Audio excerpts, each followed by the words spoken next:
I would first like to ask Artyom to tell a few words in maybe 3-4 minutes about the domestic political situation in Belarus right now, how it looks like from the perspective of the protest movement and how it looks like from the perspective of the regime, what they can realistically plan and achieve in the coming months, and what maybe they're thinking about all this. Artyom, the floor is yours. Thank you very much, and it's my pleasure and privilege to speak at the Central European University, albeit virtually. I would probably start by saying that it's very hard to squeeze all the unprecedented dynamics and developments of Belarus in recent months and coming months in 3 or 4 minutes. That's why I'm going to be very brief and hope for your Q&A later. The current state of affairs, the current state of matters on the ground is that the protest movement is basically being systematically crushed and oppressed by the regime. So what we see today is what some scientists, some scholars call the reaction, which is the toughest, the harshest crackdown in the Belarusian history, not just independent history, but probably since the 30s, 40s of the 20th century. Anais Marian would speak, I think, more about the human rights dimension of this horrific developments. But from the political perspective, the protests have shrunk in size compared to what we've seen in August and September. Now the protests are not regular, they are not centralized, they are not even coordinated by someone or by some group of activists. The protests are mostly local. They are based on the decentralized grassroots initiatives, chat rooms, neighborhood chat rooms. And they do not, if we are honest, they do not pose an immediate political threat to the regime. Alexander Lukashenko has been able to, against many predictions, to consolidate the regime, to mobilize the power vertical and all the law enforcement apparatus onto the suppression of the not just the active protesters or the political opposition, but now also the media and civil society, as it usually happens in these circumstances. And so politically, his plans for the coming months or maybe more seem to be something like wait and see. He drags out the protest. He delays the promised constitutional reform. He first promised it for 2021. Now he's delaying it for the end of 2021, whereas he supposedly will come up with a draft of the constitution, new constitution. But coming up with a draft does not mean that you will adopt the draft by the end of the year. So it may take some additional half a year or year to discuss it and then maybe put on a referendum. So it is just constant delays. I think he is that confident that he can do this because he believes that the protests have been successfully crushed. And so there is no urgent demand for concessions to the protesters. On the other side, and we will probably learn some more details about his plans literally in 10 days from now. There will be a big government organized assembly called All Belarusian People's Assembly, where the government gathers almost 3,000 loyalists and people from the local nomenclatura, people from the local authorities, to basically announce what are the plans for the coming year. And maybe years. On the side of the protest movement, again, once thinking about Belarusian protest, you should never actually equate Belarusian opposition leaders to the Belarusian protest movement. These are two, of course, connected but not entirely similar forces or same forces.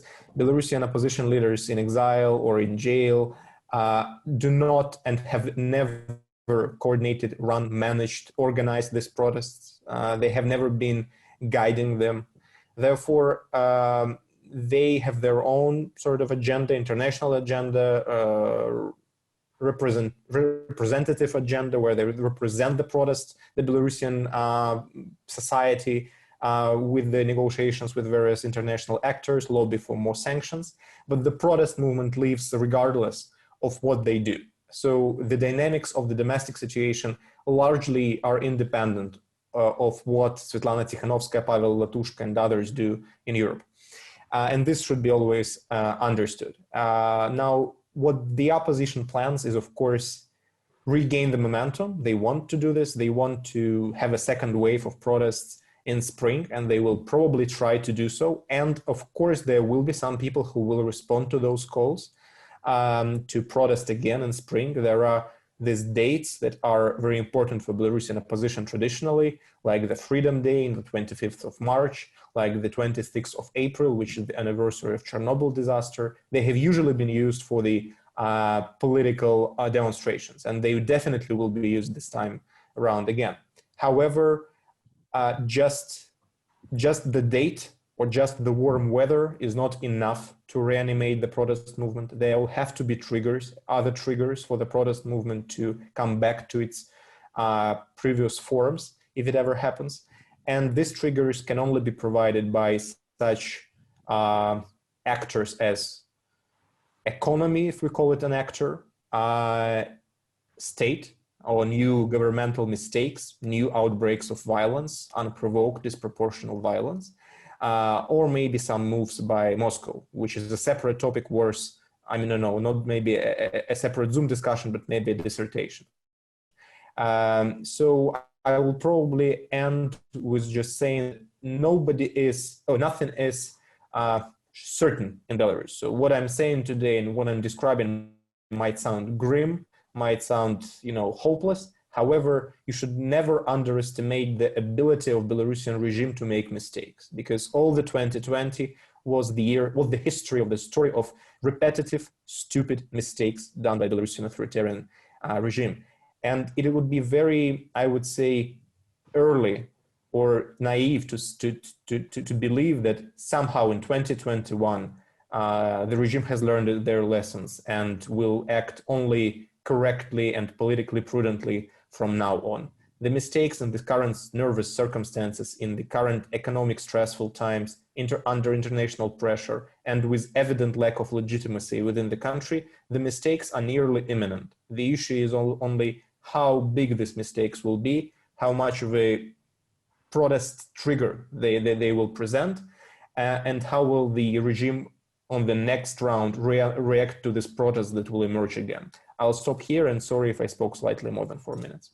Thank you, Artem. I realize I gave all the speakers an impossible task with that 3-4 minute limit. So let's immediately adjust the rule that, okay, in the first round, you should feel free to speak a little longer, and then we will cut back on your speaking time in the second round before opening up the floor to comments and questions from the audience. So, Katarina, it's so good to have you here. And the question is now yours. So, how much should we know about the economic situation and Russia-Belarus relations and how they affect the political dynamics? Hello, everyone, and thank you for having me here. Of course, the protest itself was a huge shock to the economy, which came on top of the traditional structural weaknesses of the Belarusian economy, and also on top of the COVID shock, which affected greatly the economy, which is open, and our experts saw a big hit in the second quarter of the year. And after that came the protest, which resulted in a complete loss of trust to the government. And the one immediate consequence was that essentially we had a mini bank run with 20% of deposits being withdrawn from the banks and converted, most of them converted into the US dollars, which caused the round of devaluation of the Belarusian ruble. And this is quite sensitive to the Belarusian economy, mainly because the public debt is mostly in foreign currency, and any devaluation makes servicing the public debt more difficult, more expensive.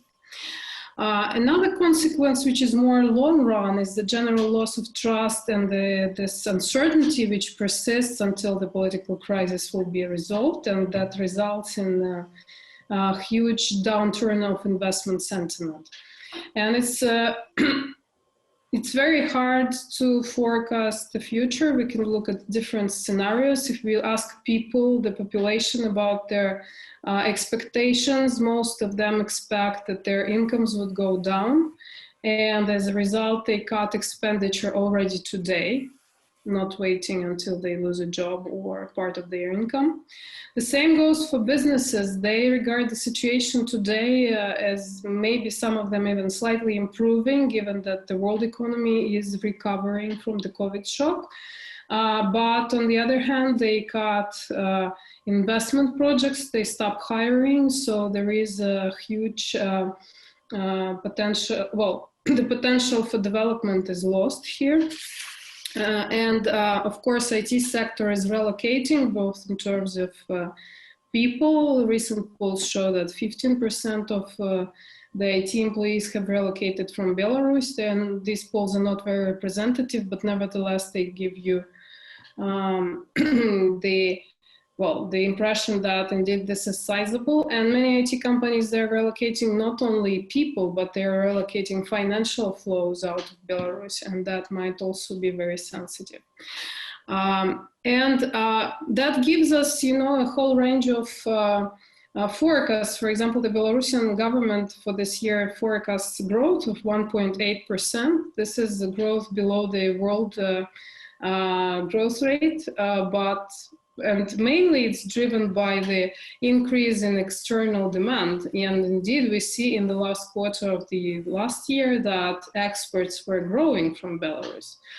But the World Bank, for example, projects minus 2.7 and cites the drop in investment sentiment as the main driver of the downturn in the economy.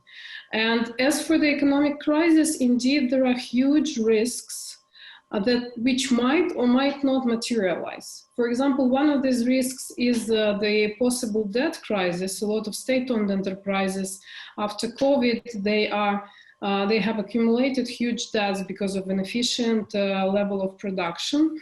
And that might trigger a crisis, especially again, given that these debts, a lot of them are nominated in foreign currency. Any external shocks might trigger negative reactions in the Belarusian economy, which is very sensitive right now. Migration might be a huge risk, which we might not feel until the borders are properly open. And then there are huge risks in changes in policies, because right now the Ministry of Finance and the National Bank are essentially doing their best to keep the macroeconomic stability under control. But the other parts of the government might want them to be more to conduct more stimulating policies, and that might lead to the loss of macroeconomic stability. And the most vulnerable point is probably servicing the public debt and currency liquidity, because right now we have 7.5 billion of foreign currency reserves, and we will need to pay 3 billion in debt servicing and repayment next year.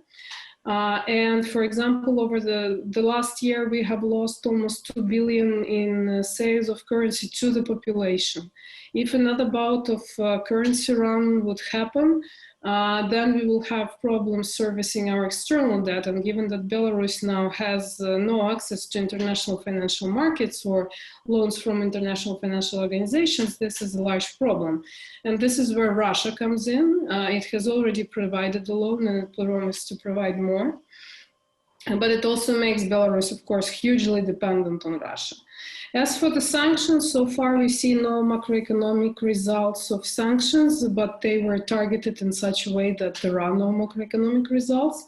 But I should also mention that if there is a decision to introduce sectoral sanctions, that would hurt the macroeconomy of Belarus greatly, because trade with the EU, for example, is 30% of our exports in goods and services. So Belarus might be very sensible to this. But then again, it will make Belarus even more dependent on Russia. And Russia is already exploiting a little bit this dependency. For example, it has pressured Belarus into redirecting the trade flows from Baltic ports, from ports in the Baltic countries to the Russian ports. This is it. Thank you. Thank you. So that's another grim report, and hopefully we will hear something at least with elements of some positives from Ken. Thank you very much. Thank you for inviting me, first of all. And I simply would like to compliment the two previous speakers. I agree very, very much, with what both of you have said. And I just one reason I love being on these panels is I learn a great deal, and I already have today. Before I answer, or to answer the question that has been posed to me, Gabor, I'd like to just go back in time a little bit.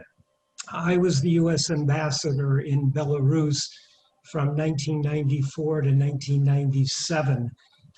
All of my background was spent in the Soviet Union. I served twice in Moscow, once during the Cold War, and then once as the Soviet Union was breaking up.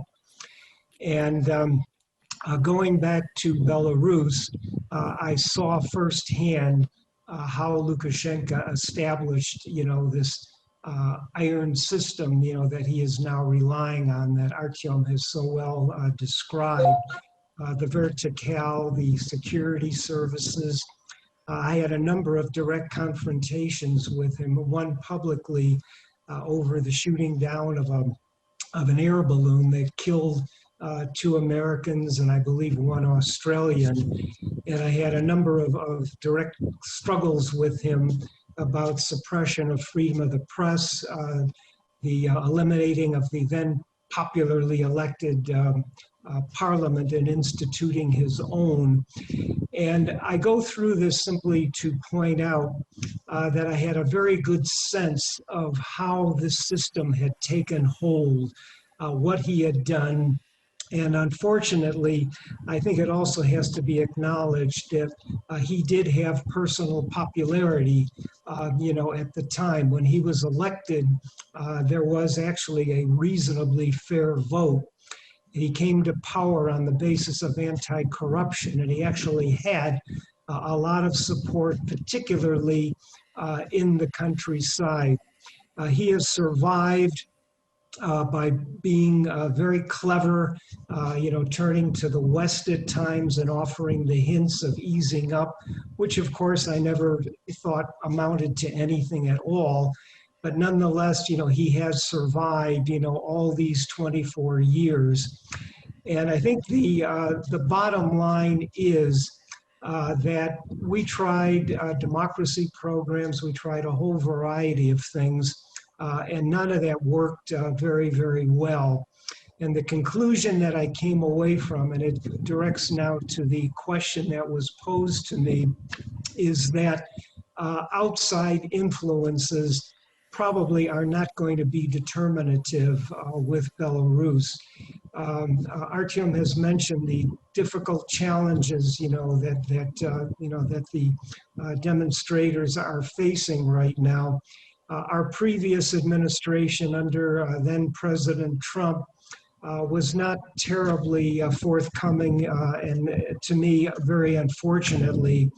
The new administration of President Biden is buttressed by the Belarus Democracy Act, which was just passed, which gives the new administration a number of tools to use, to support, to help with financial assistance for refugees, to help to counter internet propaganda, a variety of things, that I hope will help at least at the edges. And perhaps most interesting is President Biden has already issued a number of statements, very supportive, of what's going on in Belarus in terms of democracy development. We have, of course, not recognize Lukashenka as the legitimate president. We've called for the release of political prisoners. And I think the new administration is going to do a lot more in conjunction with the European Union than the previous administration had done. There's a factor, Artyom did not go into Russia, but I've spent a lot of time in Russia, and I certainly concluded during my service in Belarus that Russian support for Lukashenka, despite all the conflicts and tension, that arose between Putin and Lukashenka, that in the end, it was Russian economic support, for Lukashenka that was keeping him afloat. And I don't know if Katarina agrees now, but I do think, that if the Russians continue to support him economically, he will manage to get through this year. Another factor that Artyom mentioned briefly that I think is very important is the demonstrations going on in Russia right now. I do believe that the impact of these demonstrations is to cause Putin to become closer to Lukashenka. They're both faced, with the same problem, and that is, popular demonstrations from below, which are anathema, to former KGB people like Putin and also Lukashenka. And my guess is that they are going to, the enemy of my enemy is my friend. They're both facing the same concern. And my guess is that even though the Russians would probably like, to ease Lukashenka out, given the situation right now with all the vulnerabilities that they face domestically and the risks in Belarus of bringing in somebody else, my best estimate is that, they will stand by him, not very happily, but for the time being. So the bottom line for me is that we will see more US and EU support. There'll be probably more sanctions. There will probably be more public statements. But in the end, it will be what happens, in Belarus. And there, as I say, I completely agree with what Artyom is seeing. It all depends on whether the opposition is able to, restore its momentum, in the springtime, and whether Lukashenko will get away with these constitutional revisions, which, having watched that man for 3 years in person, can only be interpreted as a way of him, staying in power and just delaying, anything worse for him. Let me stop there.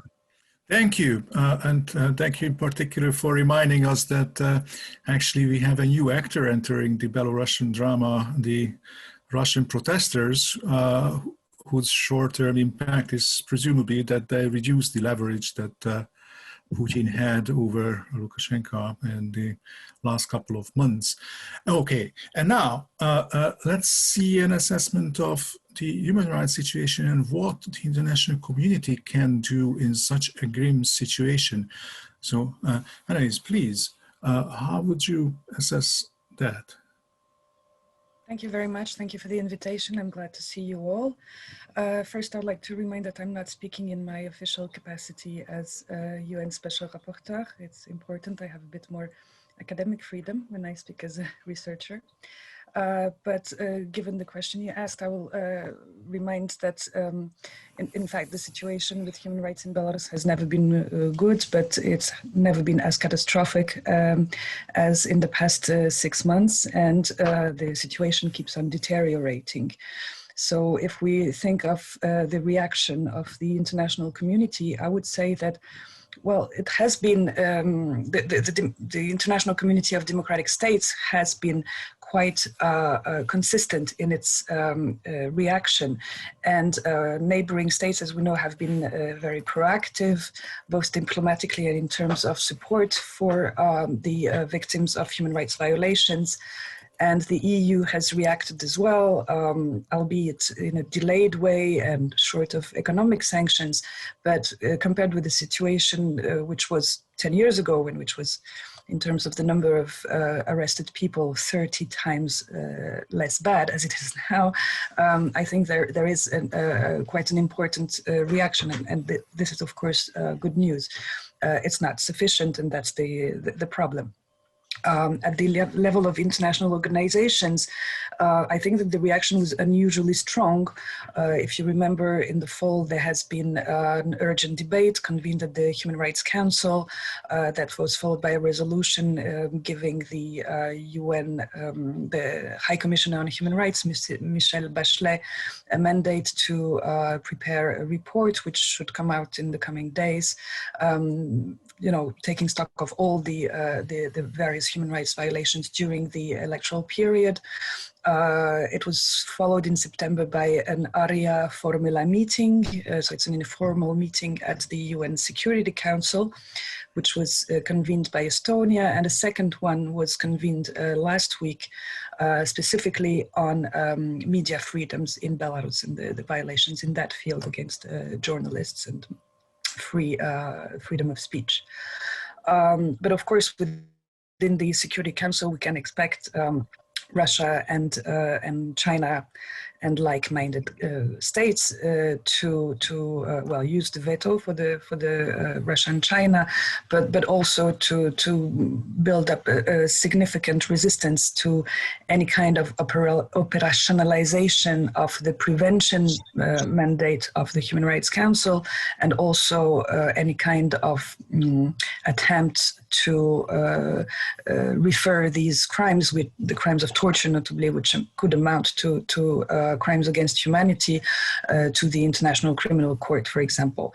So in spite of these limitations, which are political, of course, another element which I think is worth reminding is developments at the OSCE, although as we know, the organization last year has been pretty much paralyzed because of leadership issues.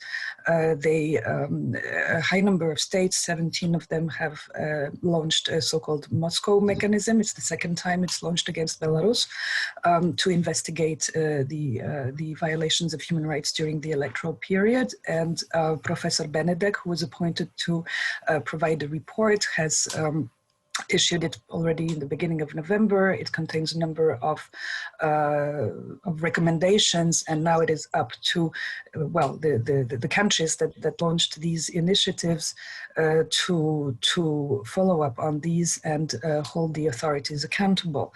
And so again, this is political, but in the meantime, given that the human rights violations we're talking about, the most serious ones in my view is issues of torture. There have been numerous allegations about torture perpetrated in a systematic and organized way under the authority of the police or prison guards during the detention of peaceful protesters. And at least 2,000 claims have been lodged for torture or ill treatment. And from the information we have, there is absolutely no step being taken in Belarus proper for investigating these crimes. On the contrary, the victims, as you might have heard, are under a double attack, because when they come out of the hospital or from a detention center after serving administrative terms in detention, they are themselves then again targeted by the fines or new terms. Eventually now there is, in my view, a criminalization even of a number of people who actually were victims of human rights violations, and now they are brought to justice for allegedly organizing for hooliganism, or for organizing unauthorized protests. And this is now the kind of complaints that are being lodged against the journalists, which is very, very cynical, of course. But the allegations of torture, they can open the way, I believe, for international mechanism of sorts. It is being discussed in several instances. I know in the EU there are several states that are trying to launch this mechanism. I personally doubt about the added value of having a fact-finding mission, because of course no investigator would be granted access to Belarus, and especially to Belarusian prisons. But however, there is important mobilization internationally to support the human rights defenders that have gathered evidence of these serious crimes of enforced disappearances, torture, rapes in prison, in detention. And this with the support of international organizations such as Amnesty International or the organization against the World Organization Against Torture, can build a momentum for transferring these cases to criminal courts abroad, pursuant of the principle of universal jurisdiction. So the whole issue now is to see how coordinated the initiatives meant to gather the evidence are, and how court-ready are all these gathered cases, so that eventually a foreign judge would dare to prosecute these serious crimes because of pursuant of the jus cogens principle. And from what I know, a procurer in Lithuania has started this. There are cases pending in Poland, and so at least that gives hope that it would have a disincentive effect on the perpetrators of torture, so that they will halt these practices. But of course, it will take much more time and effort before the person responsible for ordering these serious crimes can be held accountable for his crimes. Thank you. Thank you. So now I'd like to ask a second set of questions and receive briefer answers to them, so that we can open the floor to questions in reasonable time. I'd like to go in a different order, so probably ask Katerina first, and then Ken and Allies, before giving the last word to Artyom in this round. A reminder to our audience is that, of course, thank you very much for keeping your microphones turned off and muted all the time. If you like to ask questions, which you are definitely encouraged, then or make comments, then post them in the chat, which you find on the side. If you click at the bottom on the below the names on the screen. And then we will come to those questions in due order. So Katerina, it seems that Russia had a different agenda than what is actually unfolding, right? They would have liked to use their economic leverage over Lukashenko in this situation to advance a closer integration of the two countries, probably also to advance privatization of the sort of more export-oriented sectors of the Belarusian economy. And now, because they probably delayed this pressure, given the demonstrations on the street, they seem to have run out of time, because now they seem to be losing that leverage. So how long can they simply go on and finance a regime which, as you described, is in dire economic situation? Thank you, Gabor. In terms of the needs to support the regime, it depends how much support is necessary, because to repay foreign debt and to keep Belarus afloat, to keep it from defaulting on its debt, Russia actually doesn't need to provide a lot of money. Say 1-2 billion per year would probably keep Belarus afloat. This is macroeconomically, this is not a substantial amount for Russia. As for Russia's powers and its aims, it's quite difficult to understand whether Russia wants integration and what, like, how it's going to use it. It looks like the economic integration is just another tool to keep Belarus more controlled politically. But at the same time, Russia understands that right now is probably not the best time for integration, as Lukashenka and his government have lost legitimacy. And probably this delay in integration that we observe might stem from the fact that Russia understands that without legitimacy, no integration deals would be taken seriously and might be revoked if things change in Belarus.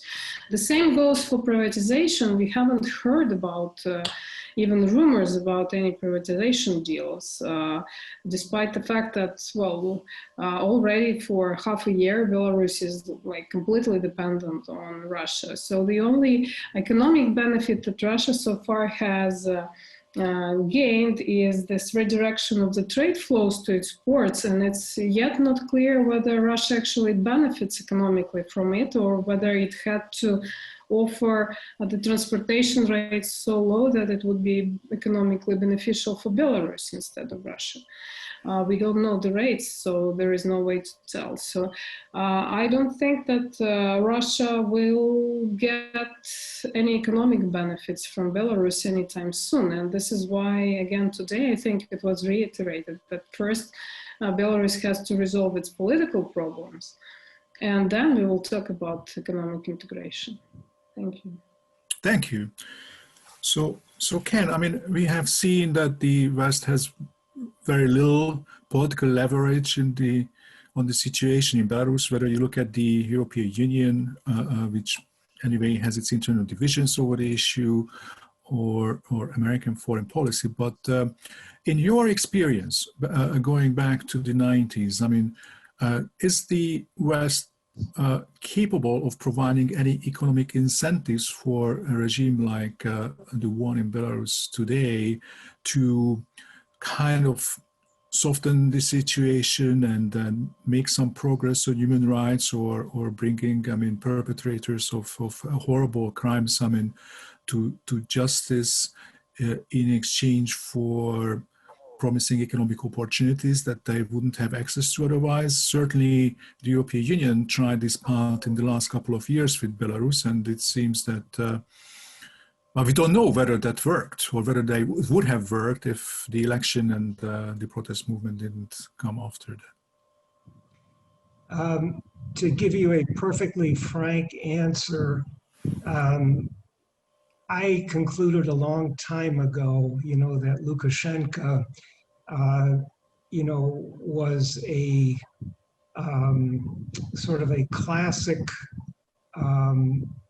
Soviet man creation. When the revolution occurred and they were trying to create a Homo Sovieticus, Lukashenka, I think, fits the description very, very aptly. And I watched over the years, even when I was there, and then all over the years since, his maneuvering. If relationships with Russia became more difficult, he would release a few political prisoners, some sanctions might be reduced, but when the next election came or there were the next demonstrations, he reverted to his usual brutality. And I do not think, that economic incentives are going to be enough, to sort of cause significant changes, within Belarus. I had an ambassador in Moscow, Bob Strauss, who was an incredible political figure. This was in the early 90s. And he would always say to me, don't forget, with these people, they will do anything to keep their seats. They will do anything, to stay in power. And that is the lens through which you have to view these people. Lukashenka, his overtures to the West, we have the Secretary of State go there not long ago, when it looked as if, in the wake of the Russian invasion in Ukraine, that Lukashenka was really looking, to open up to the West out of fear that the same thing could happen in Belarus. And yet, we've seen, I was always very skeptical of that. I said, because when the next crisis comes, he will revert to form. And as Artyom has said, they have made a number of mistakes, and he made two very significant ones last year. His very poor management of the COVID crisis, which was the first step in undermining him. And the second, of course, was the election. But both of those were to me, so typical of the man, easily predicted, in terms of, the course of his behavior in office. So I wish I could be a little bit more optimistic, but I'm afraid I really don't see, sort of external inducements, to change the situation. I agree with Artyom that it's going to have to be developments on the ground in Belarus. Thank you. So, well, it gets darker and darker, isn't it? Yes. But, Hannes, so can you explain us, to us who are not so knowledgeable about, international relations, so how these things work on the ground and in practice between states, so that on the one hand, the European Union member states and the United States didn't recognize the election results, but the ambassadors remain there. The American ambassador is not there, but that's a different story, and then will be there soon, presumably. So there seemed to be sort of a limited degree of non-recognition, and then at the same time, there is of course a Russian human rights crisis probably emerging in front of our eyes that might completely, delete from the agenda the Belarusian human rights situation. So what exactly are the diplomatic options here that may still give hope of some progress with the human rights situation while the regime is still in place in Belarus as it is now? Well, that's $1 million question. Well, as I said, I'm not a diplomat and I'm not part of the UN system. So, and I'm definitely not kept more informed than you are about behind the scenes corridor diplomacy, quiet diplomacy, which for sure is taking place on this issue. I think that the current deadlock is evident for all the actors, and what I feel that it's going also from bad to worse. There has been over the past years a trend towards this crystallization of the opposition between democratic, mostly Western countries, trying to push for the international institutions to play a more important role for preventing and addressing human rights violations, and this whole process is laudable, of course, but on the other hand, it has raised numerous resistance and counteraction, I would say, from the so-called like-minded group of states led by countries which consider that the human rights issues are a domestic affair, and that there is, due to the principle, also the competing principle of sovereignty and of independent states, that the international community should not be allowed to, or no one should be allowed to politicize the issue. This is what they call politicization of human rights issue, and investigate further. And this is being crystallized now I see in the Human Rights Council, where the current balance of forces is also more to the advantage of these states which claim sovereignty over universality of human rights, and that it doesn't augur good, in my view, for the prospect for any kind of consensus on this issue. So, well, I'm not very optimistic to be honest. However, again, you know, I think the international community and of countries that care for the fate of Belarus and Belarusians can still keep on doing more. I mean, they've been, again, very active, very vocal, but it has been symbolic so far. And it indeed doesn't overcome the contradiction that there is in not recognizing elections, claiming elections were manipulated, but recognizing Mrs. Tsikhanouskaya as the president-elect in exile, for example. There is a contradiction in saying they don't recognize, countries don't recognize Mr. Lukashenka as president, but indeed they dispatch ambassador. France has done it. So I think the solution was that this ambassador presented his credentials letters to Mr. Mackey, to the Minister for Foreign Affairs, instead of Mr. Lukashenko. But in spite of all these, again, contradictions, there is one thing which can remain very consistent and should be stressed. It's the need for the international community to keep on giving support to civil society. And I mean, here in terms of humanitarian aid. I was saying this 6 months ago, but I keep on saying it. The Belarusian civil society is in a situation of post-traumatic shock, and it's not being, I mean, there is they don't see the light at the end of the tunnel, you know, and Artyom has reminded that there is this risk of losing, you know, that protests, peaceful protests, will not go anywhere. I mean, if they resume in the spring, it might be a different story. But again, there is of course some tiredness and exhaustion, and too many people have been sent to jail. So of course it serves also as an incentive.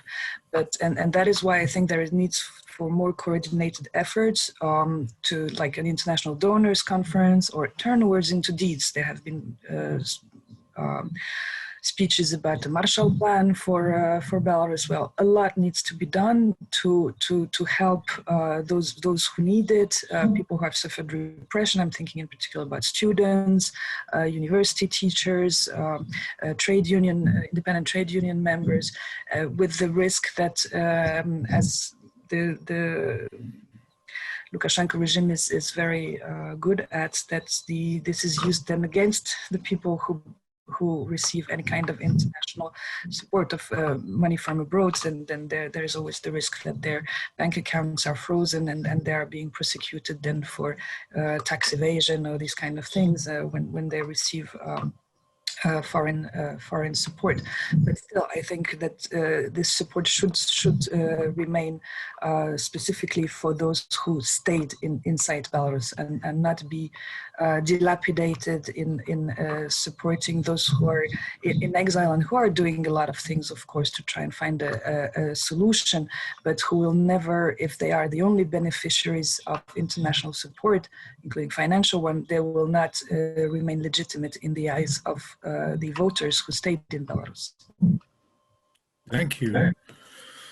Well, so Artyom, you already described the strategy of Lukashenko as wait and see, keep promising constitutional reform in vague terms, but retain the decision rights about the content of that constitutional reform, and when it comes and so forth, promising that, well, I will step down eventually and so forth, but actually not doing it. And we also saw that this doesn't lead very far. It doesn't increase domestic support for the regime, so the stalemate remains. The opposition you described as, you know, I mean, it's a leaderless opposition which remains committed to continue with the strategy, partly because they don't have the means to negotiate among themselves a new strategy. This strategy so far didn't lead anywhere, and presumably is not have more success, I mean, in the near future either. So what remains there on the domestic agenda? How can this country avoid, I mean, going down the drain, as Katerina described, the IT sector relocating to Lithuania, Poland, wherever across the United States, citizens withdrawing assets from banks. So it doesn't look like a very promising path ahead. The Russian plan is apparently to maybe to have a transition to a post-Lukashenko period, which would of course placate a lot of the domestic protesters who probably just have a problem with Lukashenko, but not so much with broader aspects of the system. There was rumor about the plan to set up a pro-Russian party that would deliver a little more personal freedom and political freedoms and so forth in a post-Lukashenko context. Does that kind of scenario have any prospect, I mean, any mileage to it, that it could eventually provide a new actor on the domestic scene that might reinstate some of the lost political legitimacy and support? Well, if the question you asked to Anais was $1 million question, then this would probably be $1 billion question. I must be honest that no one knows how it's going to unfold, because no one knew how the 2020 will develop. Therefore, no matter what I predict, things will develop differently from what I say. Now, I will probably want to start with something else, because there is a lot of indeed grimness in here, and I will probably want to bring some light into the discussion, some positive midterm trends that we already observe in the Belarusian public opinion. First is probably I would somewhat argue with one of the presumption in your questions, that it is all about Lukashenko and people are more or less fine with some other aspects of the system or elements of the system.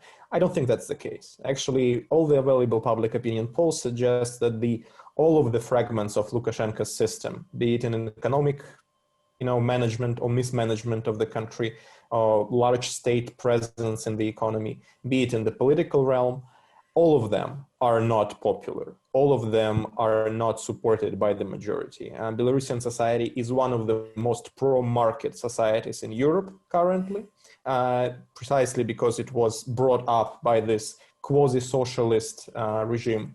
And it grew to hate, basically, the communist-like methods of governance.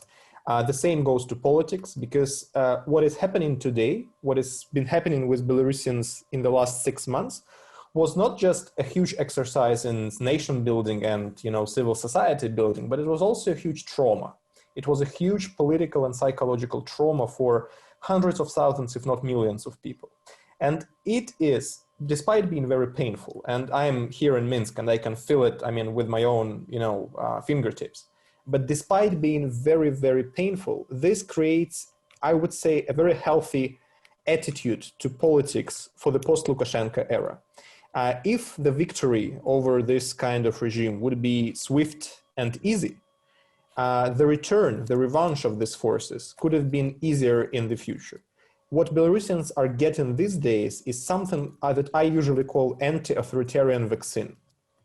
People learn in all the corners of the society, people who have been completely detached from politics, not engaged with politics ever, they learn what is the cost of having this kind of regime. Because you can walk down the street, minding your business, go into the shop, and you are arrested just because the demonstration was supposed to be nearby. And people who have never been engaged in politics now get this slap in the face and understanding of what it is like to live in the current system, which I would say creates better prospects for pro-democratic forces after Lukashenko retiring. And second positive, aspect in all of this is that a number of opinion polls already show us that the pro-Russian sentiment and the support for Vladimir Putin personally are decreasing in Belarus. And this is precisely the result of Russia's support of Lukashenko. So if it goes on for months or even years, it means that after this crisis, somehow resolves itself, after the system is somehow changed, Russia might not have a public opinion or public, resources to build their parties on, to rely on to build their parties. And that is all these projects and all these ambitions of potentially having a pro-Russian force in Belarus should not be seen as something that is a given. Of course, this may be an ambition in Moscow or in some corners of Kremlin, but there is no guarantee that Belarusian society would ever accept this sort of movements, this sort of parties, because what happened to this particular party that you're referring to, this kind of party-like project that was, alluded in some Russian media, the next day after it was revealed, all of the potential participants of this quote-unquote party distanced themselves from this project, because being affiliated with Russian politics and with Kremlin is very toxic in Belarus, actually, because you immediately are suspected of being the, advocate of some foreign interest. And therefore, you should not overestimate the level the Russians are able to control the domestic political field in Belarus. They don't have any political infrastructure in the country right now, and it is very hard to build some new, fresh political infrastructure when you don't have it, when you don't have the knowledge of the country, when you don't when you have always worked with just one man, with just Lukashenka. And needless to say, the civil society and the opposition and the leaders of the opposition, they're not anti-Russian, most of them. However, you will not find more figures that are more pro-Russian than Lukashenko are there. In that circumstances, I would not be as grim as maybe I sounded initially about the Belarusian midterm perspectives. The ambitions that Russia might have might maintain its own ambitions, remain its own ambitions. Now, on the prospects of it, again, the system under Lukashenko has, this is, my strong conviction, has run out of steam to develop. So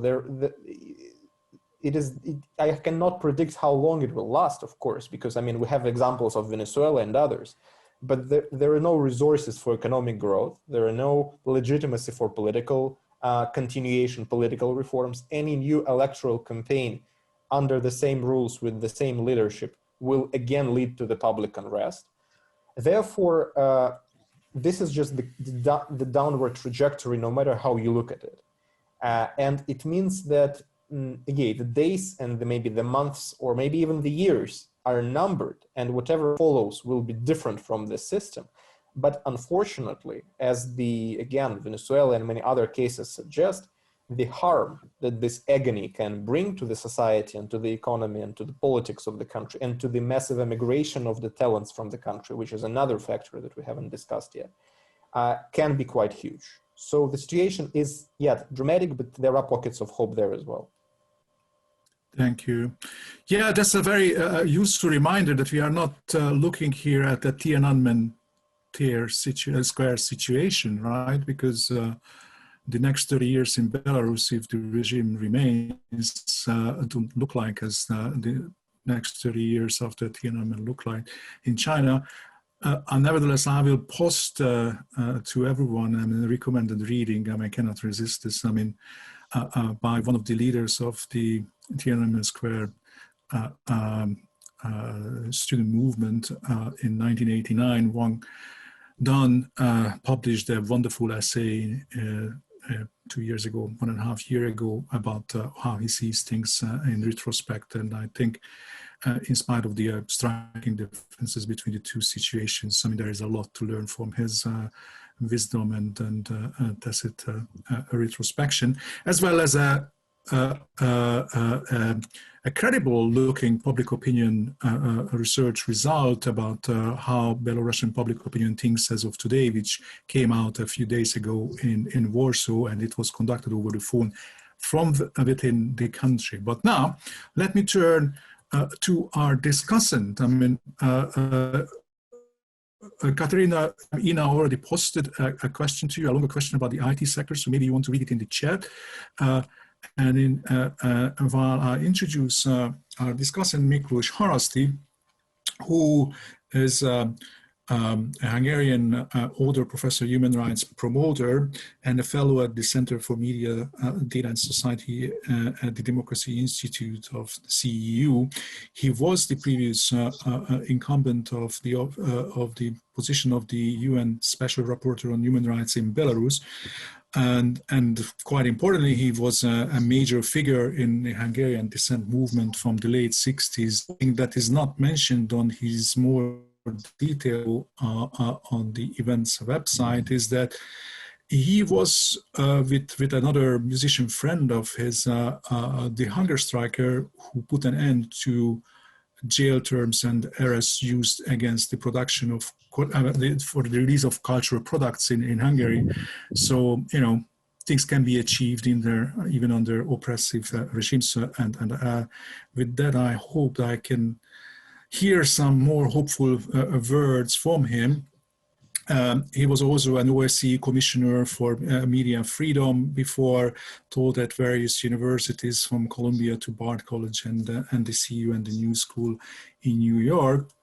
So, Miklos, would you like to share your insight with us? We need your microphone. First of all, thank you very much for having me on this wonderful panel. Just like Ambassador Yalowitz, I did learn a lot already, and I have always been a great admirer of Artyom's writing. He was always a valuable source of data and ideas. I hear an echo. Doesn't it disturb? Is it okay? Well, okay. You can turn off your loudspeaker and then it will disappear. Wow, I would have to find. Okay, if I turn down, then do you still hear me? Kenneth, maybe your microphone? Okay. Yeah. Okay, let me try to continue. So I don't have much to tell because all these experts' experience is newer, simply more fresh than my one. But something I always observed in Belarus was the cyclic character of almost everything about Lukashenko's rule: oppression, the ever-growing depth of the bureaucratic Kafkaesque type of autocracy, dictatorship that he has, while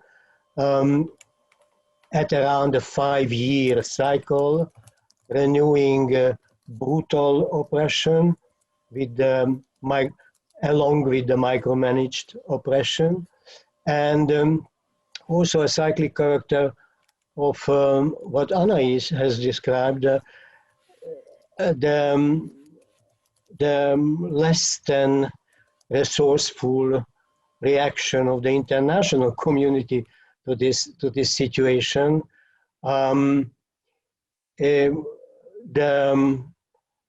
The violent suppression of demonstrations in 2010 led to the announcement of the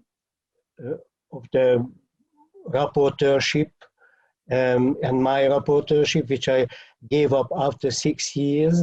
And in the meanwhile, what we experienced was a quite enthusiastic and optimistic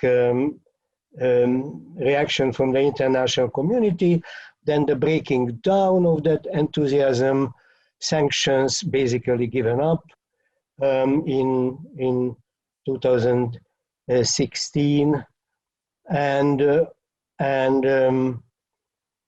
there was already a moment when the European Parliament declared that it doesn't recognize the fake parliament of Belarus, and then they gave it up and they sent a delegation to Belarus, around 17, on the occasion that the first and only 2 independent MPs have been practically named by Lukashenko to were given an allowance to enter parliament.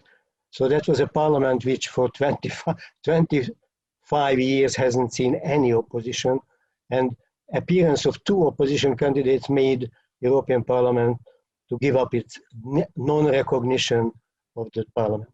So my question, I have 2 questions basically, instead of going on this description of the cyclic character, and ask what Artyom and what Anna think about whether it can continue. Specifically to Artyom, I would like to ask if the described diminishment or diminishing of legitimacy, is this something that can come back? It has almost always came back. I remember reading from Mr. Schreibman how the level of division of public opinion between leaning towards European Union and towards Russia has always kind of was around oscillating around 50-50. Do you think that would change for good now? Would it translate into a more proximity in the soul of the average Belarusian towards Western ways or European Union ways? That of course includes the question about the diminishing support for Putin. Does it translate into diminishing support for belonging to the Russian sphere, the Russian globe? And also would like to ask about the effect of a new element, which is the COVID crisis. Has it revived the Chernobyl-like memories of the public? And if so, for good? I mean, the hope that unquestionably centralized power can help in times of crisis, has that trust diminished as well, and could be translated into support for a more pluralistic and division of power type of politics? Okay, and to Anna is very logically the question follows: could the present day enthusiasm in the international community to somehow handle the unprecedented, even if cyclic, but unprecedented crackdown into a more resolute action on the part of the human rights community in the world? For example, for the first time, maybe international.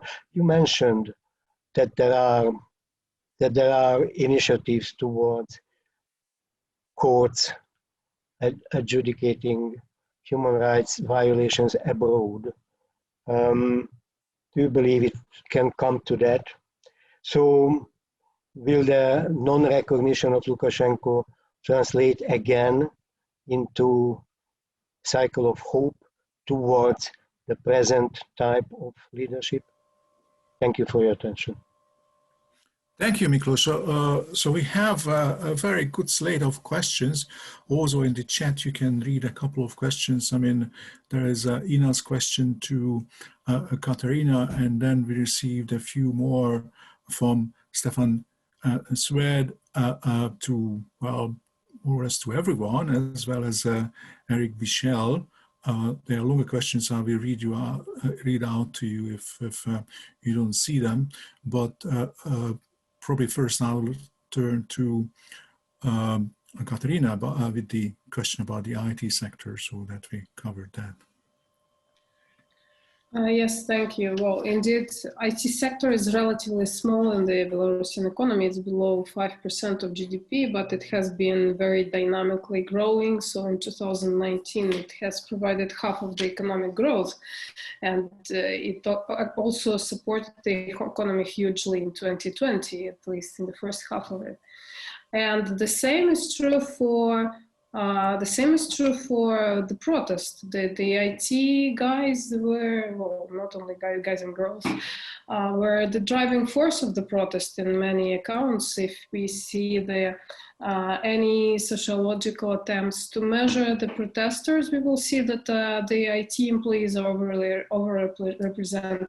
And again, in the very beginning, in August, many IT companies were voicing their concerns, especially given that, for example, again, huge share of companies saw their employees beaten up during the first days of protest, and they also suffered a lot from the internet shutdown.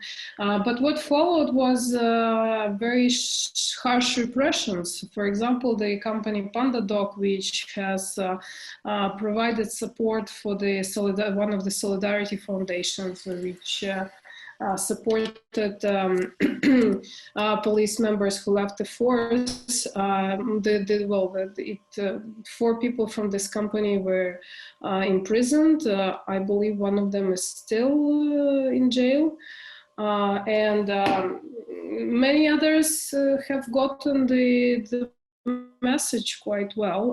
The companies at least remain silent, but for example, they support their employees in case of imprisonment, etc. So if their employees get 15 days jail, the company does not subtract it from salaries, etc. So many of them do that. And they also develop digital tools which help the protest and the civil society. For example, they developed a voice mechanism which helped everyone see that Lukashenko has actually lost the election.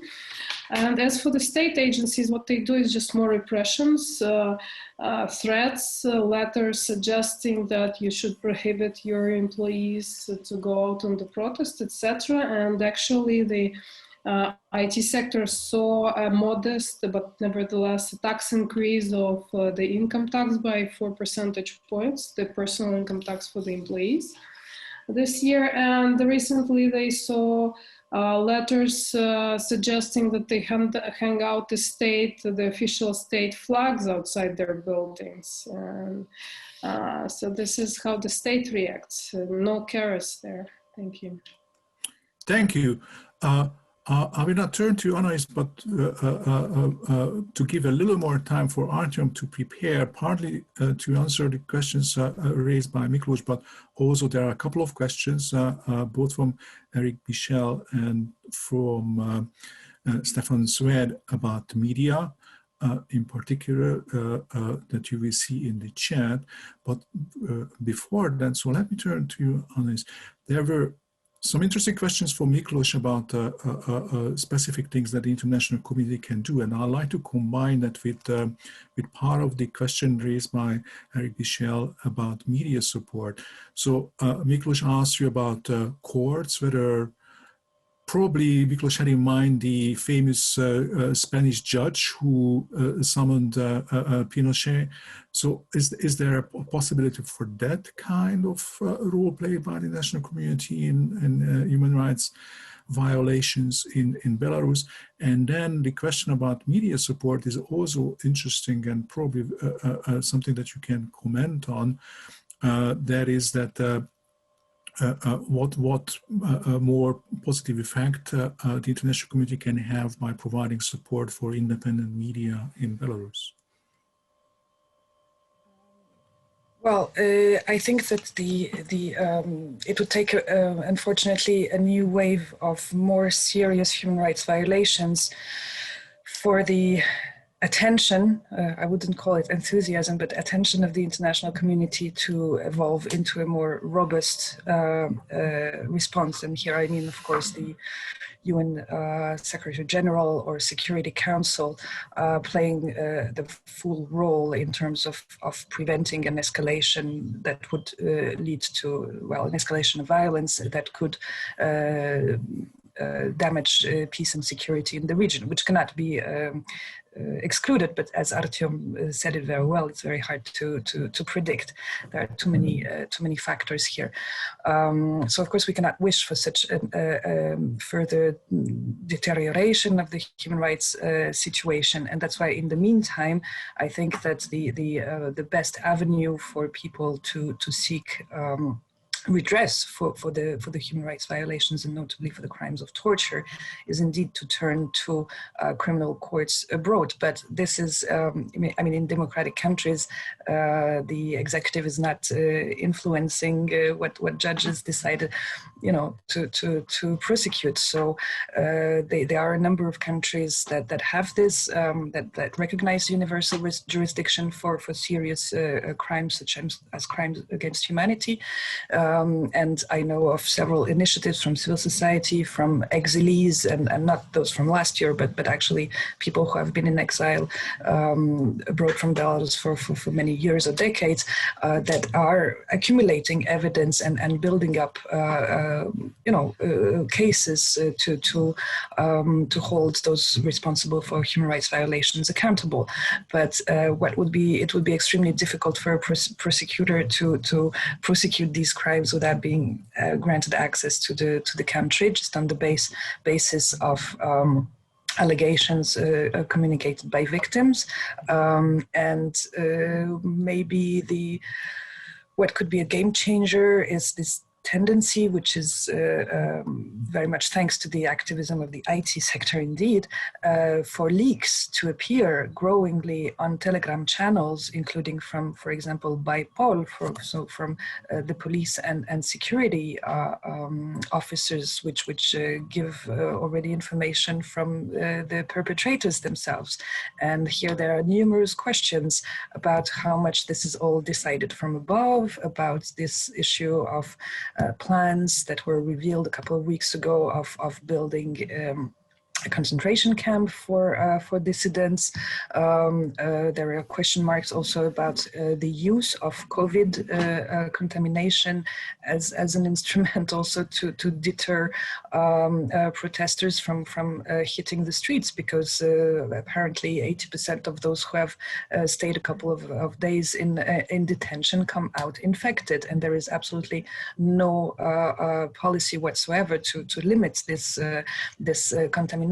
Much to the contrary, which again points to a number of issues from a human rights perspective as to whether all this is coordinated and deliberate, and this is extremely serious. I will stop here because I still have very little time, and I would also like to listen to Artyom. I also praise his analysis very much.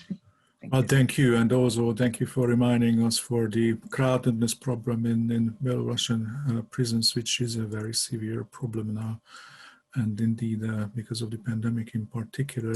So, Artyom, floor is yours. There is so much on the table to respond. Thank you very much for the warm words and for the questions.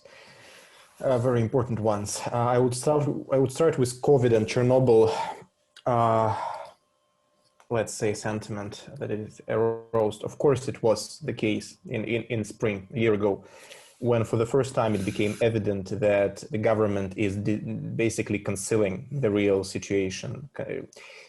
What we see now is that government underreports not just the number of cases, but what is more important, the number of deaths from COVID. So the statistics that is published by the Ministry of Health has been debunked on so many levels, even by the data that the Ministry of Health, or rather the Belarusian Belstat, the state agency, reported to the UN. So even there you see the contradictions, that actually we have the numbers which are 15 times bigger than what the officials report for the domestic consumption. People realize it. People know that there are more people who are dying that are being sometimes reported, that the government reports from the whole country, I mean from COVID, that it was a huge reminder then in spring about, again, the collateral damage, I wouldn't say so, but I mean the direct implication of living in an authoritarian state, the state which is not responsible and transparent to its citizens.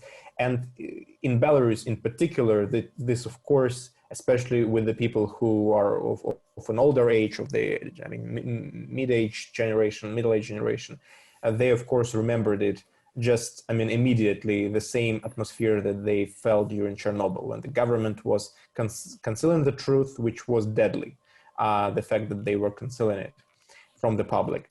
However, I would say that the subsequent events of the summer and autumn, the torture and repression and the political crisis, have somewhat overshadowed the COVID in the mass perception and the mass conscious. Because again, COVID is something that changed our all lives, but it changed the lives of the people who live in the countries with lockdowns, with quarantines, with various restrictions. Belarus notoriously doesn't have those. The only restrictions it introduced is the travel restrictions recently, and many saw the political motivation behind it as well. So our usual daily lives of Belarusians have not changed that much because of COVID. We can still openly go out everywhere. Even the demonstrations were not prohibited in the peak of the first wave of the pandemic. And in the last dictatorship of Europe. So what I'm trying to say is that COVID was overshadowed in the public conscious, and I would say that the effects of the political crisis and of the cycle of repressions will be way more lasting than the effect of just another set of lies from the state with regards to the pandemic. Now, on your first question about the fluctuations of public opinion, I would say that the geopolitical orientations are very fluid, and they remain fluid. Because if Russia, for example, after being supportive of Lukashenko for a year or 2 years, decides to abandon him and to facilitate some more or less peaceful transition of power in Belarus, maybe not to a perfect democracy, but at least away from the current Stalinist-like system, this will be appreciated by many Belarusians despite the background of having Russia supporting Lukashenko for all these years. Because in the end, you praise the ones who help you in the hard times. And given the overall positive, genuinely positive attitudes towards Russians, Russian culture, Russian language, it is hard for me to expect a growth of some Ukraine-like or Polish-like sentiment in the Belarusian society where Belarusians just become hostile to Russians. For this to happen, there will have to be something much more cruel done on behalf of Moscow in support of this regime. I don't even want to speculate, but maybe something like the military support or support with force. This will, of course, change the situation completely. So far, Russia is considerably losing in the public support in Belarus, in the pro-Russian orientations, but it is regainable. It is reversible, in my estimation. I wouldn't say that this immediately translates into the growth of the pro-European or pro-Western orientations, rather the support for the more neutral, more independent foreign policy increases. If you look at the public opinion polls of Belarusians since actually 2015, 2016, all the options that circle around this issue of neutrality and neutral positioning and being independent of all the regional power actors and integration blocks, these neutral options of response in various public opinion polls have been actually leading. Belarusians are pro-neutrality, but if they're faced with choice, pro-Russian or pro-EU, they would probably still tilt towards Russia, without the support for any kind of merging with Russian Federation, of course. This kind of project of merging with Russia does not get a support of even the 10% of the country, and this is widely studied across all the sociological research from state-run polls and independent polls. Now, this is the question from the chat about the support of media. I think you can all read it, so I won't spend time reading it. The question about the support of the Belarusian-speaking press. It is, of course, a very decent humanitarian goal to support Belarusian culture. However, if we speak about the efficiency, if we speak about the audience size, Belarus is, by and large, the Russian-speaking country. More than 90% of Belarusians speak Russian. it means that you have to set the priorities straight. If you are ready to invest into the Belarusian media, Belarusian language media, which do incredibly important job of promoting Belarusian culture, and get to the point where Belarusian identity is somehow solidified through this, it will probably take decades, and go for it if you are in this kind of business. But I'm not, sarcastic or ironical about this. This is very important, and I'm a huge proponent of support of this press. However, if you speak about more immediate outcomes and reaching more audiences and newer audiences, but not just preaching to the converse again and again, preaching to the already pro-democratic audiences that already are on board, which are 100% of all Belarusian speakers, I would say, then you probably need to find other kinds of media to support. And I would point the attention to the regional press first and foremost, because regional media are not just being, savaged by the regime now. They are just being shut down. A regional newspaper is shut down every week now in Belarus. But they are also struggling financially a lot. And so if there are funds which are usually limited, I would direct them not to already existing, established, Minsk-based, Belarusian-speaking niche media, but rather to the regional grassroots kind of media that do the invaluable job. And I think there was also a question that I can respond to about the narratives that are written in Moscow rather than Minsk about the, as I understand, that Lukashenka cannot fully controlled.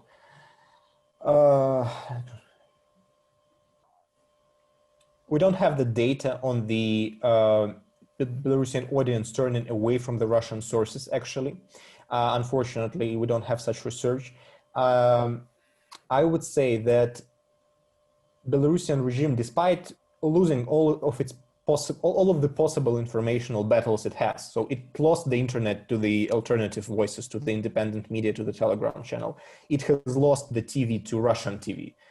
However, when the Russian TV starts covering Belarus critically, Belarusian censors still have this switch button. They can basically limit the broadcast of the critical Russian narratives vis-a-vis Belarusian regime.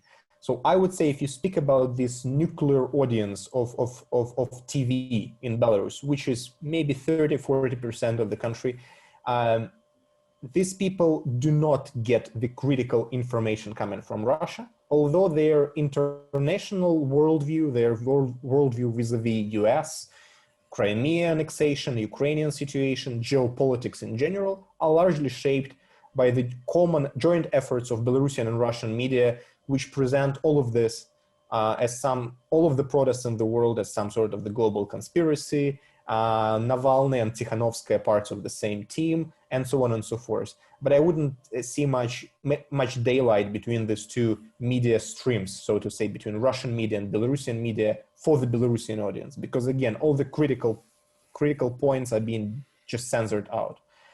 I probably will stop here because I spoke too much already. Thank you. Thank you. Well, and thank you for all of you, because it was, I think, incredibly interesting, at least to some of us. I mean, how the perspectives and the different expertise that you brought here to the table interacted with each other. So I wouldn't like to miss out on the opportunity that that I ask the five of you, really, if you like to ask some questions from each other at the end, because there seems to be such a good chemistry between your different perspectives. Miklos, please, but with the microphone.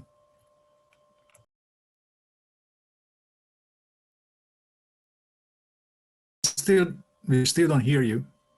We still don't hear you. No, okay. That's fine. So, first of all, I just discovered that I doubled down on the Russian media question because I didn't read, I only spoke. So the point is, Anna, is recognizing your initial statement about your different professional identities and the different responsibilities and leverages that come with them.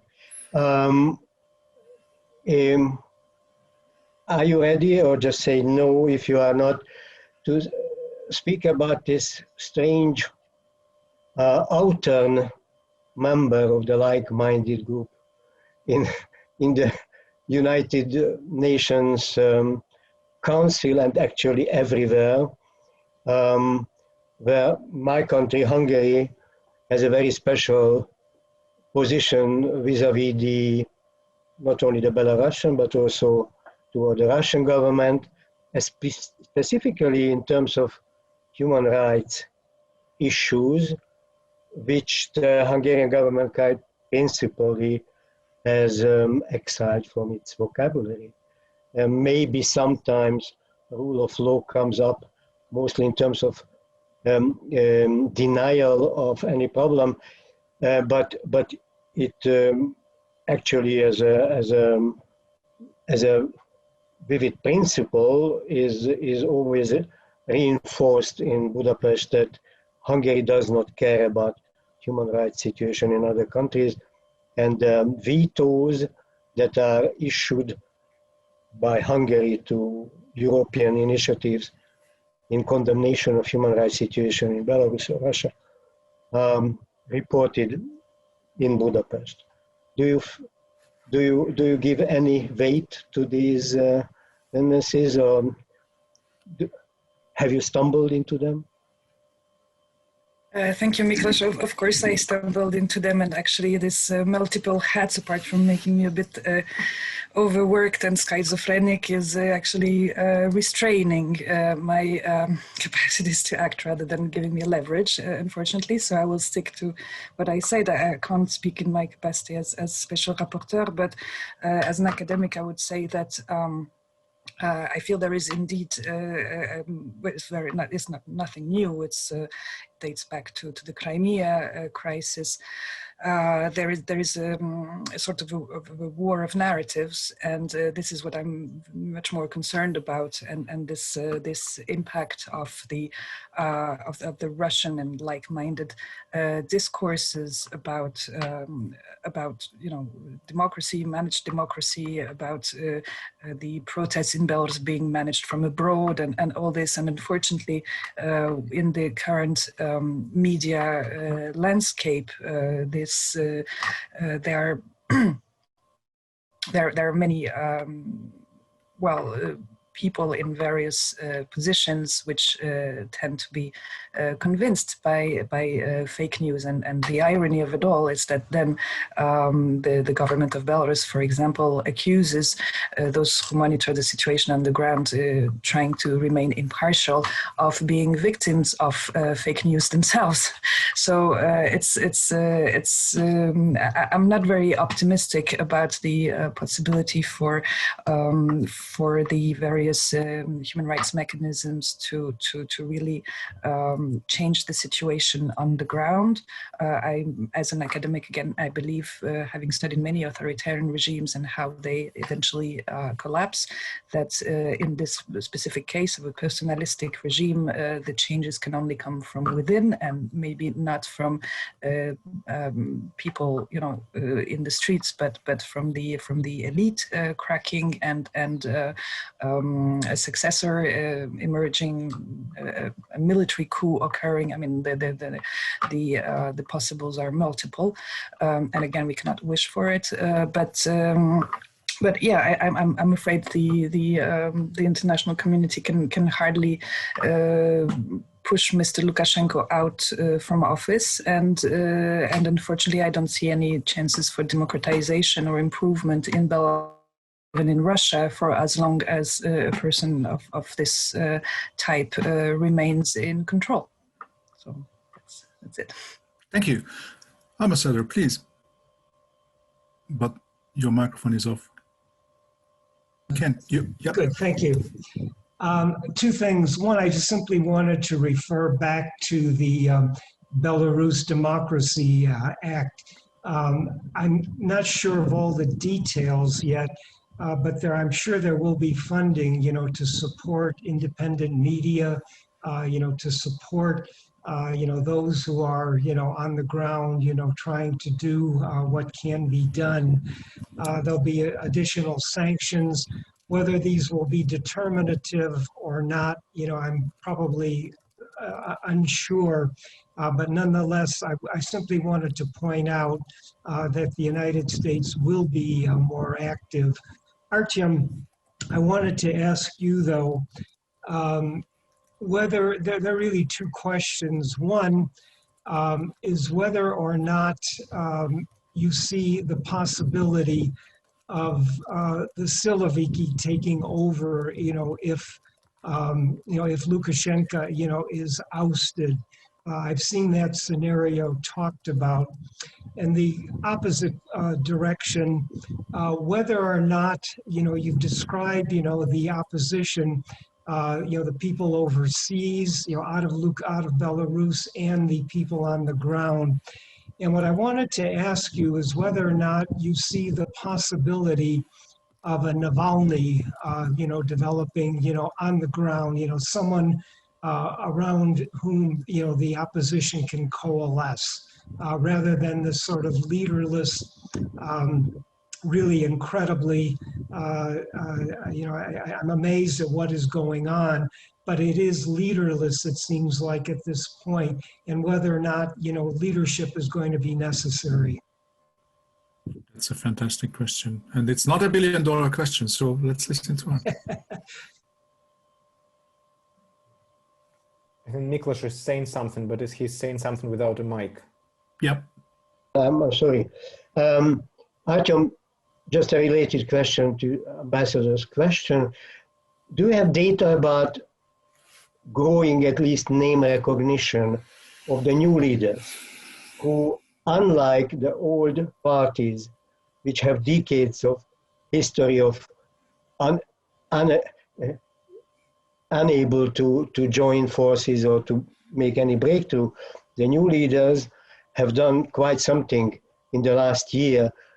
Their name recognition, their prestige, has it been measured? Yeah, okay. I will start from the end, if I may. There was just one single opinion poll that was conducted recently by Chatham House on the issue of this ratings, support levels of various politicians, including the leaders of the new wave. And it shows that the most popular opposition politician, and it probably also partly responds to the Navalny question, the most popular opposition politician currently is Viktor Babarika, who is in jail, who was the wannabe presidential candidate, but was not allowed to register and then was jailed. He, according to this poll, the Chatham House poll, he has over 30% of support, with Lukashenko polling slightly above 20, which means that he is more popular than Lukashenko. And in the free election, he will get the votes of all the other democratic, pro-democratic electorate as well, of most of them. Then you have another leader of the new generation, Pavel Latushka, who was polling in this November poll at 14%, if I'm not mistaken.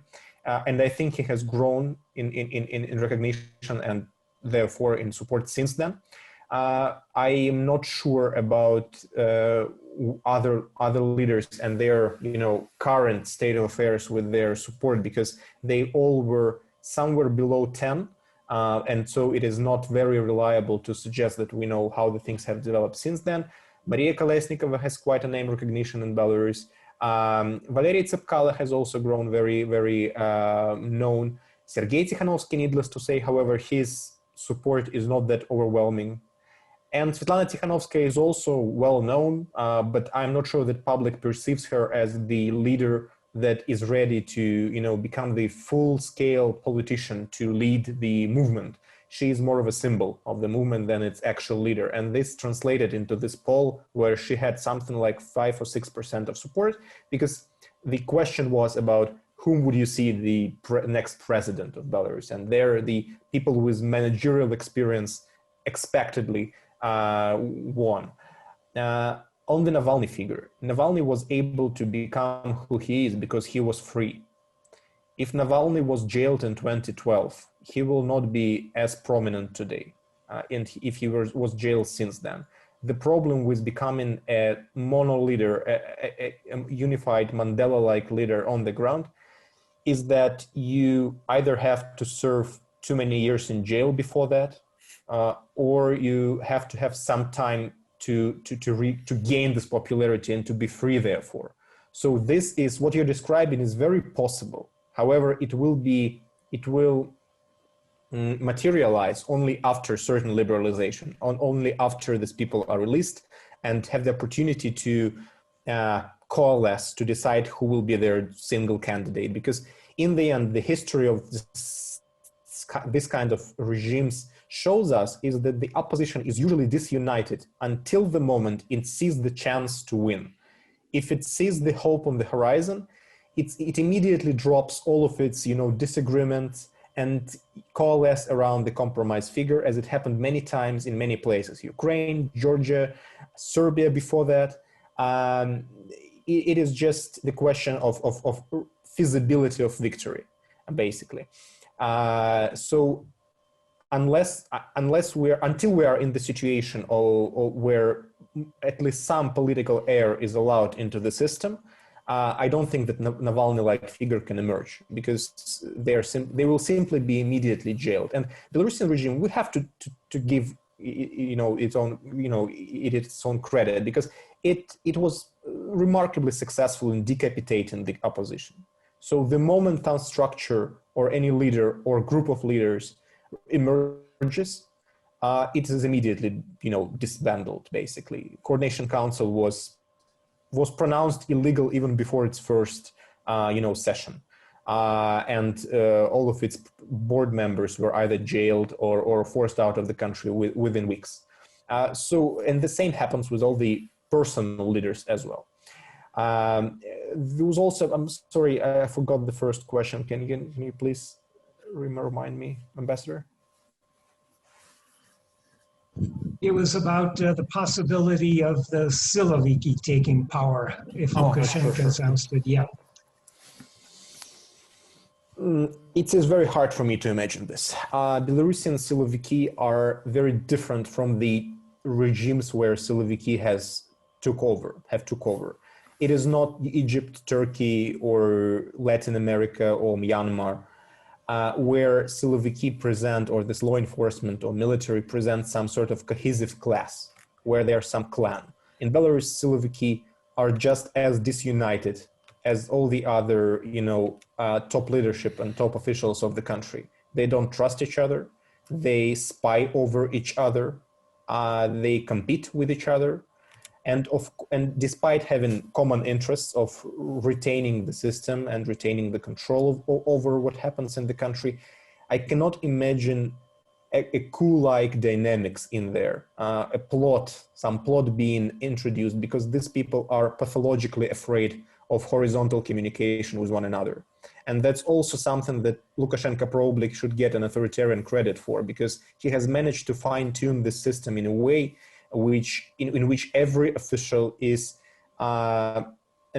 deadly scared of speaking to each other about politics, including the people in the law enforcement. And also, so far, I don't see much interest for them to do this from the scratch, because any new system that would Lukashenko is basically the Silovik in chief. He is the head, he is the commander in chief. He runs the country the way Siloviki wanted to be run. They're ideologically close to one another, so there is no reason for them to topple him currently.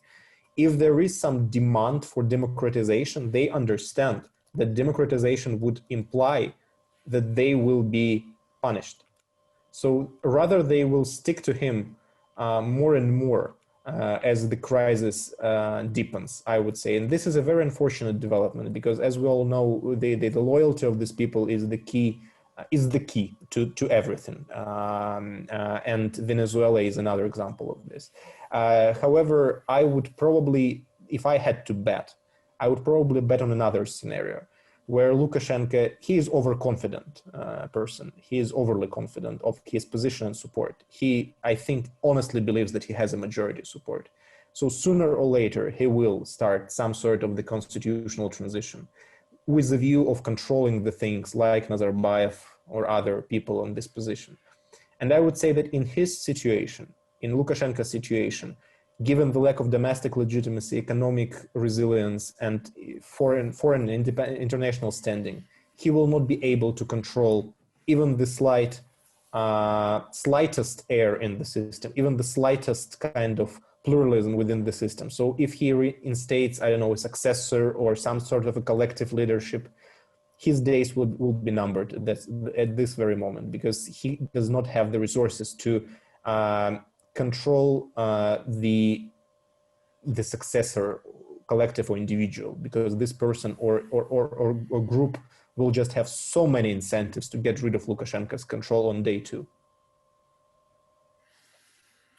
Well, we are well over time, but our audience stayed with us very patiently, so I gathered that they were as fascinated by your contributions to this discussion as I was. So all what I have left is to thank you once again for this incredibly insightful discussion that you helped us to stage, and to remind everyone that next Sunday, the 7th of February, is of course the Day of Solidarity with Belarus. If you like to join some other conversations, there will surely be several others this week where you can learn more about the situation there, and many opportunities to express your sympathy for the people who are suffering human rights abuses right now. And there is one factor about this Belarusian revolt last year that somehow it absolutely forgot to mention, that this was also very special in terms of the women leadership that we saw emerging. And just as my personal take, I'll particularly referring to what Artyom just said about leadership, I'd like to highlight one of them who is not simply in prison still, but emerged as the genuinely fantastic politically talented leader of this protest movement, to my mind, in the weeks before and after the election, and who refused to leave the country, right, by tearing into pieces her passport on the border so that she could be taken back to jail, where she remains till the present day. And if that didn't happen, then probably wouldn't have asked this question about who is the leader of the Belarusian protest movement right now. So